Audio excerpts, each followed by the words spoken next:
بسم الله الرحمن الرحيم.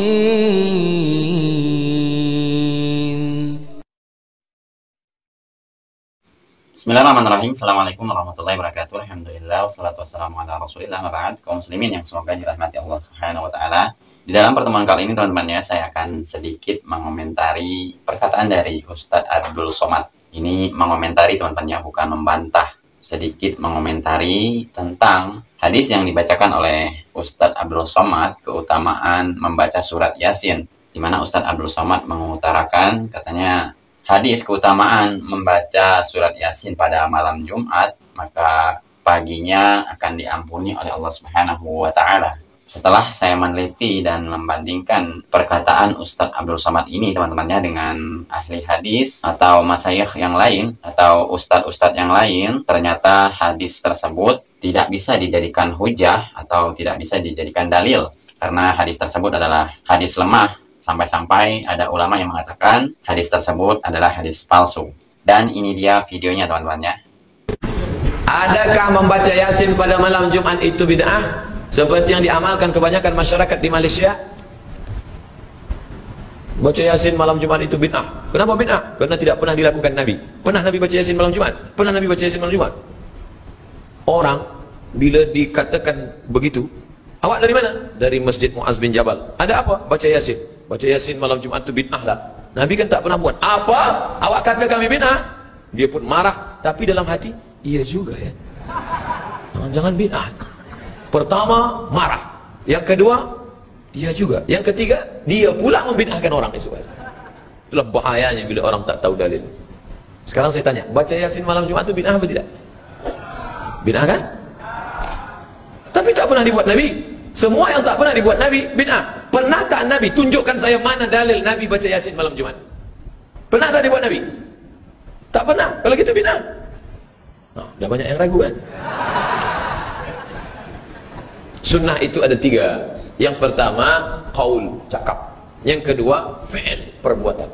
Yang ketiga, takrir. Nabi diam. Diamnya Nabi, setuju, itu juga sunnah. Nah, tentang masalah membaca Yasin, memang perbuatan dia tidak ada. Tak pernah dia mengkhususkan baca Yasin malam Jumat, tak ada. Tapi ucapan dia, nih saya bacakan. Man qara'a Yasin fi lailatin. Sesiapa yang membaca surah Yasin pada suatu malam, asbaha maghfuran lah. Waktu subuhnya dia sudah diampunkan Allah. Saya ulang sekali lagi. Man qara'a Yasin fi lailatin. Siapa yang baca surah Yasin pada suatu malam, asbaha maghfuran lah. Subuhnya dia sudah diampunkan Allah. Jadi setelah saya meneliti teman-teman ya, ini lagi-lagi saya disclaimer, ini bukan membantah teman-temannya, tapi mengomentari. Setelah melihat dari video ke video, saya membandingkan dari ustadz ke ustadz. Setelah mendengarkan ceramah-ceramah mereka tentang keutamaan surat Yasin tersebut, ternyata memang hadisnya itu hadis yang lemah atau hadis yang palsu. Jadi di malam Jumat tersebut teman-temannya tidak ada keutamaan tersendiri membaca surat Yasin tersebut.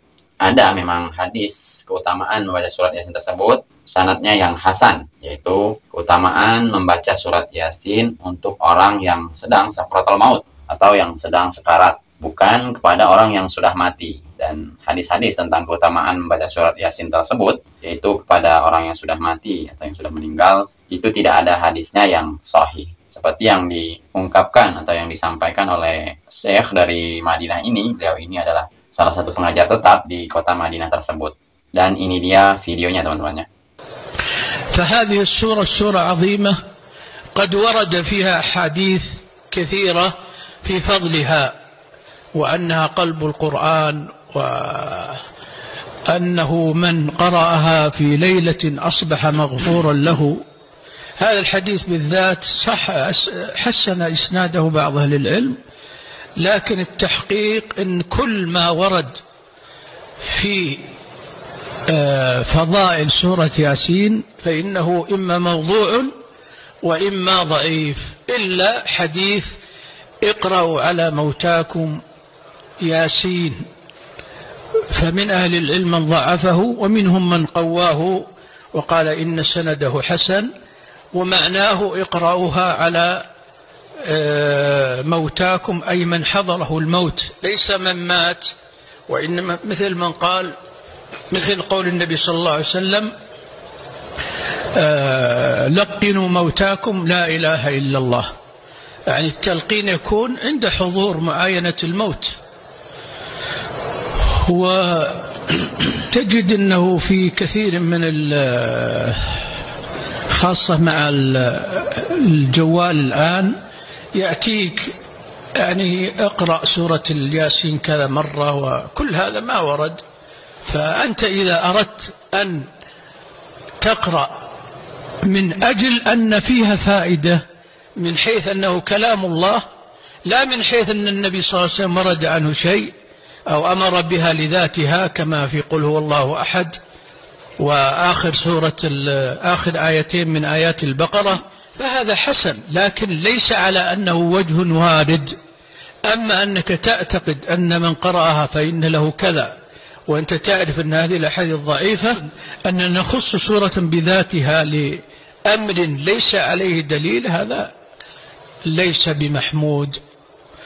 Dan ketika kita melihat dua video tadi, yaitu Ustadz Abdul Somad menyampaikan tentang hadis keutamaan membaca surat Yasin pada malam Jumat, dan paginya katanya diampuni oleh Allah Subhanahu wa Ta'ala. Setelah mendengar bantahan dari Syekh dari Madinah tadi, teman-temannya, memang hadis tersebut hadis yang lemah, dan ada juga ulama yang mengatakan hadis tersebut adalah hadis yang palsu.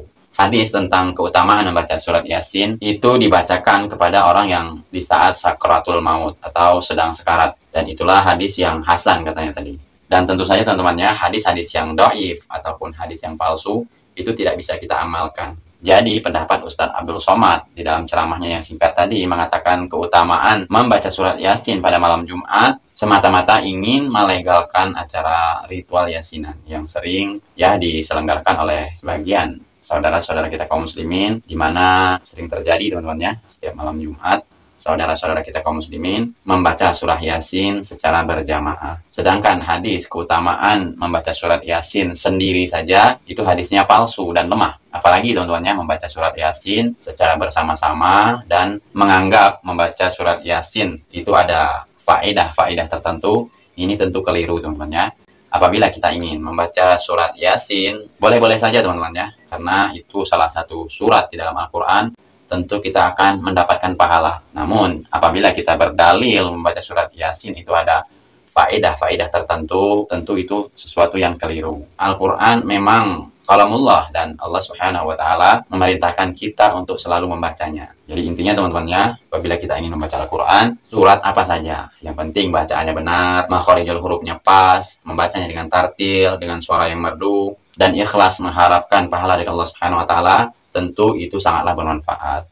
Oke teman-temannya, semoga video saya bermanfaat dan menambah wawasan dan ilmu untuk kita semua, agar kita ke depannya lebih baik lagi dan tidak bermudah-mudahan menganggap sesuatu sebelum ada dalilnya itu ada faedah tertentu. Wassalamualaikum warahmatullahi wabarakatuh. Subhanakallahumma bihamdika asyhadu an la ilaha illa anta astaghfiruka wa atubu ilaik. Assalamualaikum warahmatullahi wabarakatuh.